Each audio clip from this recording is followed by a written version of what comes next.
আপনারা জানেন সৌদি আরবে এখন সিনেমা হল, মহিলাদের গাড়ির ড্রাইভিং, ওপেনলি গানের কনসার্ট, ভারত থেকে নায়ক নায়িকা নিয়ে গিয়ে রিয়াদে গানের কনসার্ট, তারপরে হোলির অনুষ্ঠান, এগুলো এখন সৌদি আরবের অহরহ বিষয়। এটা জানেন না? অথচ আপনারা খেয়াল করলে দেখবেন যে সৌদি আরবের যারা বাদশাহ বা বাদশাহের যারা ছেলে মোহাম্মদ বিন সালমান বা মালিক সালমান, তাদের ক্ষেত্রে খেয়াল করলে দেখবেন যে আপনারা তাদের মালিক সালমানের স্ত্রীর ছবি আপনারা কোনো দিন দেখতে পাবেন না, কোনো ভিডিওতে, কোনো কিছুতে। বা তার ছেলের স্ত্রীর ছবি, মোহাম্মদ বিন সালমানের স্ত্রীর ছবি, কোথাও সে মোহাম্মদ বিন সালমানের সাথে যাচ্ছে, এরকম কোনো ছবি খুব কম পাবেন।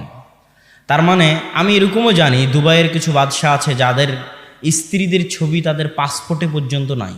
তারা রাষ্ট্রীয় ক্ষমতায় পাসপোর্টও তৈরি করেছে ছবি ছাড়া।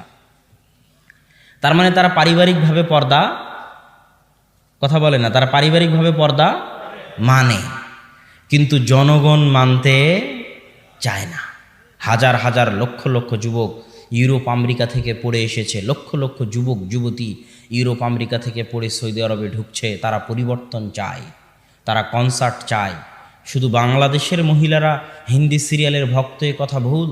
সৌদি আরবের মহিলারাও হিন্দি সিরিয়াল, এমন কোনো হিন্দি সিরিয়াল নাই যে হিন্দি সিরিয়ালের আরবি ডাবিং করা হয়নি, এমন কোনো হিন্দি মুভি নাই যে হিন্দি মুভির আরবি ডাবিং করা হয়নি।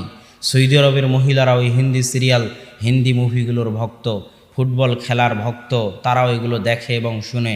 জনগণ মানতে চায় না, এই জন্য সরকার টিকতে পারে না। তার মানে হচ্ছে জোরপূর্বক ক্ষমতা দিয়ে ইসলাম কায়েম রাখা যায় না, বরং মানুষকে দাওয়াত দিয়ে মানুষের অন্তর পরিবর্তন করে ইসলাম ঠিক রাখতে হবে। এই জন্য মুসা আলাইহিস সালাম কোনোদিন ফেরাউনকে